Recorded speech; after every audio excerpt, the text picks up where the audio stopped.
In this presentation, we will discuss the recording of leases with regards to the debt service fund, the government-wide activities, and other funds. So first we want to consider where the leases would be recorded, the lease payments, which funds might the lease payments be recorded in. Depending on the circumstances, lease funds may be recorded in the general fund, the special revenue fund, or the debt service fund. Now, these are all three different types of governmental type funds. You'll recall the governmental type funds are going to be on the modified accrual basis as opposed to the accrual basis. So when we're considering a lease that would be similar to basically a capital lease, as we would think of in a for-profit type of organization, a lease that we're going to put on the books with regards to an accrual basis, we would typically put on the books with a liability that would be similar to financing if we had purchased something.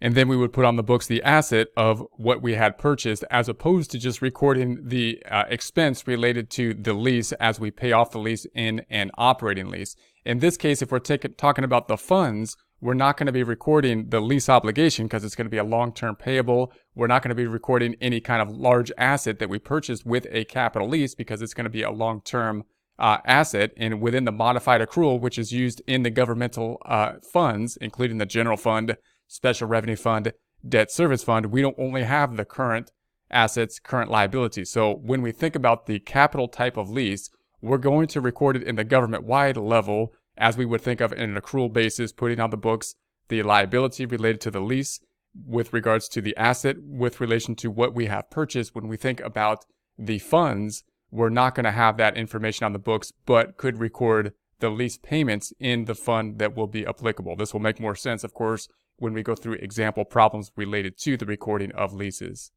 In the inception of the lease, at the beginning of the lease, when we record the lease, an obligation is recorded at the government-wide level. So you recall the government-wide level, you can think of as the entity as a whole, it being on an accrual basis. If we consider this basically a capital lease, we're going to record the obligation, that being the liability, similar to if we purchased something and financed it, we'll record the liability, and we'll record the related asset as well on the government-wide level. On the fund level, modified accrual, it'll look different. The amount that we will record it for will be the present value of the stream of annual payments. So if we think about the annual payments that we would make for the lease, we're going to present value the stream of annual payments, and that's what we're going to record the obligation for. And then as we make the payments, then of course, we will pay down the principal, what we record the obligation for, and record the related interest to it on the government-wide level.